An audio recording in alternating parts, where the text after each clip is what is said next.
Buenos días, docente. Buenos días, compañeros. Mi nombre es Cristian David Ábalos Medina. Pertenezco al grupo número 13, que está conformado por los siguientes integrantes: Fernanda Novoa, Gustavo Bernaza, Alejandra Vasco, Margarita Parra y Kevin Andino. Pues bien, a nuestro grupo nos ha tocado analizar acerca de la sentencia número 2195-19-EP/21, caso garantía de la defensa técnica y actividad de los juzgadores y juzgadoras.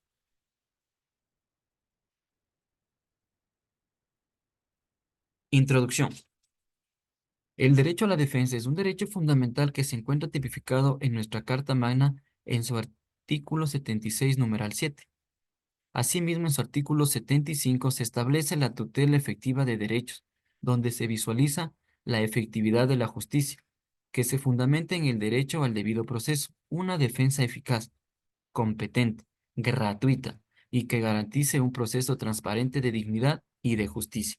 Por otro lado, el derecho a la defensa se encuentra no solamente en nuestro propio texto constitucional, sino en los diversos instrumentos jurídicos internacionales, tal como la Declaración Universal de los Derechos Humanos, que en su artículo 8 prescribe: toda persona tiene derecho a un recurso efectivo ante los tribunales nacionales competentes, que la ampare contra actos que violen sus derechos fundamentales reconocidos por la Constitución o por la ley. Pues bien, con estas manifestaciones queda claro que las personas, independientemente de la infracción que hayan cometido, deben contar con la garantía antes mencionadas en favor de sus derechos humanos, en la defensa de su libertad y dignidad. Como antecedente a la sentencia referida, eh, encontramos que el día 3 de septiembre del 2015 se declaró culpable al ciudadano Marlon Alexis Mayulema Sailem por el delito tipificado en el artículo 360 del Código Orgánico Integral Penal, delito de porte de arma, razón por la que se le impuso una pena privativa de libertad de 2 años y una multa de 4 salarios básicos unificados. La jueza, respectivamente, antes de que se ejecute la privación de libertad, aceptó la petición por parte del procesado con respecto a la suspensión del cumplimiento de la pena, bajo las siguientes condiciones. Primero, residir en el domicilio. Segundo, abstenerse de frecuentar al ofendido. Tercero, salir del país exclusivamente con autorización del juez. Cuatro, mantener su trabajo. Quinto, presentarse lunes y viernes ante el fiscal de la causa o el juez por el lapso de 2 años. Sexto, no reincidir. Y séptimo, no merecer la apertura de una nueva instrucción fiscal en su contra. Pues bien, el 4 de julio del 2018, el respectivo juez de primera instancia considera que se han incumplido las condiciones en los literales o numerales primero, tercero, cuarto y quinto mencionados en el párrafo anterior, por lo que resolvió que se ejecute la pena privativa de libertad de 2 años en contra de el procesado, por lo que se le gire la respectiva boleta de encarcelamiento. Por esta resolución, el procesado alegó el cumplimiento cabal de cada una de las medidas, mas sin embargo, a criterio del juez competente, las justificaciones fueron calificadas de improcedentes y extemporáneas. Pues bien, en fecha 26 de diciembre del 2018 y 8 de marzo del 2019, recurso negado con fecha 26 de marzo del 2019, el procesado presentó una acción de habeas corpus y recurso de revisión respectivamente, los cuales fueron negados y calificados de improcedentes. Y para el año 2019, el accionante plantea una acción extraordinaria de protección en contra de los autos de fecha 4 de julio del 2018 y 26 de marzo del 2019, en razón de la vulneración de los derechos fundamentales al debido proceso y la seguridad jurídica, la misma que se admite y se le concede un tratamiento prioritario. Ante la admisión de la acción extraordinaria de protección, a la audiencia pública respectiva para conceder su informe de descargo. Solo se presentó el representante de la Procuraduría General del Estado. En el desarrollo de este ensayo analizaremos la sentencia emitida por la Corte Constitucional número 2195-19-EP/21, con el fin de determinar si existieron vulneración de los derechos del sujeto pasivo de la acción y si existió o no una defensa eficaz. Analizaremos, asimismo, si se aplicó una defensa óptima, respetando las garantías básicas del debido proceso. Y además, ¿qué tipo de defensa se aplicó por parte del abogado defensor, pudiendo ésta ser una defensa técnica activa o una defensa técnica pasiva? Pues bien, en el desarrollo, en el desarrollo de este caso, en el juicio penal, la defensa técnica puede adoptar dos enfoques distintos de defensa, pasiva y defensa activa. Pues bien, la defensa pasiva o negativa. Para una defensa pasiva, se debe tener tres aspectos específicos que se mencionará. Primero, el fundamento. El fundamento se basa en la presunción de inocencia y en la carga de la que y en la carga de la prueba que recae sobre el Ministerio Público. Segundo, estrategia. El acusado niega los cargos, puede ejercer su derecho a guardar silencio, ataca los puntos débiles de la teoría del caso fiscal para introducir dudas razonables al juez respecto a la versión de los hechos de la acusación. Y tercero, objetivo, lograr la absolución. Pues bien, la defensa activa o pasiva, de la misma manera, consta de tres aspectos específicos. Primero, el fundamento. El defensor elabora un relato alternativo o coartada frente al relato fáctico de la fiscalía. Segundo, estrategia. Propone una construcción de los hechos alternativa a la acusación. Competirá con la teoría del caso fiscal para obtener la convicción del juez. Y tercero, importante. Aunque se pone por esta estrategia, el Ministerio Público sigue teniendo la carga de probar la imputación más allá de toda duda razonable para obtener una sentencia condenatoria. Pues bien, aquí acerca de la acción extraordinaria de protección dentro de la sentencia, se puede clarificar que el ciudadano Marlon Alexis Mayulema Sailema nunca tuvo una defensa técnica. En tal virtud se vulneró el derecho a la defensa, consagrado en la Constitución del Ecuador, artículo 76, numeral 7, literales A, B, C, G y H.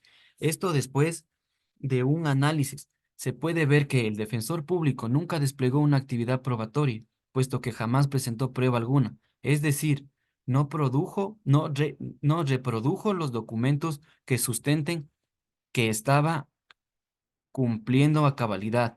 Esto quiere decir, los literales, a la presentación periódica, a laborar en la entidad Linafer S.A. y así como tampoco abandonó el país. A la luz de la presente sentencia, a la luz de la presente sentencia, mm, carencia de conocimiento técnico jurídico del proceso penal, pues el defensor público jamás hizo una revisión del proceso, así como también hubo abandono de la defensa técnica particular, por lo que inactividad argumentativa a favor del imputado, toda vez que el defensor público jamás tomó contacto con el procesado, pues en todo caso debió pedir se suspenda la audiencia en base al artículo 76, numeral 7, literal B, a fin de contar con el tiempo y los medios necesarios para la defensa del imputado. Es por esta razón que la Corte Constitucional, al analizar la sentencia en su artículo 40 indica, en su numeral 40 indica claramente que el defensor público actuó negligentemente en representar al accionante, lo que conllevó a que el juez también violente las garantías del derecho a la defensa consagradas en su artículo 76, numeral 7, literales A, B, C, G y H de la Constitución de la República del Ecuador. Es decir, fue una defensa técnica pasiva negativa.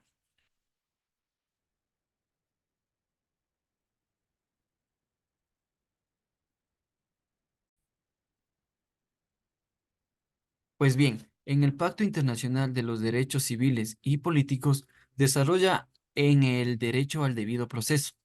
Como norma internacional, en su artículo 14 se abordan aspectos relacionados con juicios justos, presunción de inocencia, derecho a la defensa y otros principios fundamentales. En la Convención Americana sobre Derechos Humanos, o también conocida como Pacto de San José, esta convención protege el derecho al debido proceso en su artículo 8. Establece también las garantías para las personas sometidas a procesos judiciales o administrativos, La Corte explicó lo que implica la defensa técnica, basándose en su propia jurisprudencia y en la Corte Interamericana de Derechos Humanos. Destacó que cuando hay una manifiesta negligencia por parte de la defensa técnica, el proceso ya mencionado con anterioridad del defensor público actuó con indolencia absoluta al no comunicar de la audiencia al señor Marlon Alexis Mayulema Sailema.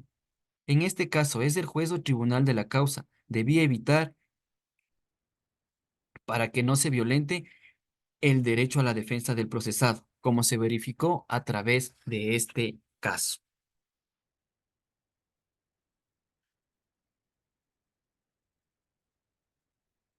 Bueno, como conclusiones, en la sentencia número 2195, raya 2000, raya 19, raya EP, slide 21, el defensor público, su desempeño transgredió el derecho al debido proceso de este, en la que se garantía la defensa técnica, reconocido en el artículo 76, numeral 7, literal G de la Constitución, y con ello las garantías establecidas en los literales A, B, C y H. Pues del juez, ante la manifiesta negligencia por parte del defensor técnico, el juez de la causa debió impedir la violación del derecho a la defensa del procesado, razón por la cual transgredió el principio de seguridad jurídica. Principios vulnerados conforme el Código Orgánico de la Función Judicial. Tenemos cuatro principios vulnerados. El principio de la supremacía constitucional en el artículo 4. El principio de imparcialidad, artículo 9. Principio de la tutela judicial efectiva de los derechos, artículo 23. Y principio de la seguridad jurídica, artículo 25. Los que pudimos evidenciar en el análisis de la sentencia. ¿Qué tipo de defensa técnica se practicó? Defensa técnica pasiva negligente.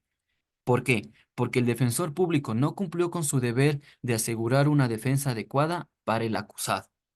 La falta de comunicación con el defendido y la omisión en la verificación de las condiciones impuestas en el juicio penal afectaron el derecho a la defensa del procesado. Y pues bien, como recomendaciones tenemos, no con el hecho de tener un abogado, sea este público o privado, nos garantiza que se efectuará una adecuada defensa técnica. Es entonces que debemos reflexionar que al ser profesionales del derecho, debemos garantizar mediante las herramientas que poseemos una eficiente y eficaz defensa para nuestro cliente. Por otro lado, los jueces están obligados, ahora mucho más con la sentencia que realizamos nuestro análisis, en firme a garantizar en hechos y no solo en el cumplimiento de la mera formalidad de ritual procesal, perdón. Y sea cual sea el lugar en el que estemos ejerciendo nuestra profesión, debemos precautelar el derecho a la defensa, sea cual sea el delito que haya cometido nuestra persona defendida. Pues bien, docente y compañeros, gracias por su atención. Esta ha sido nuestra exposición.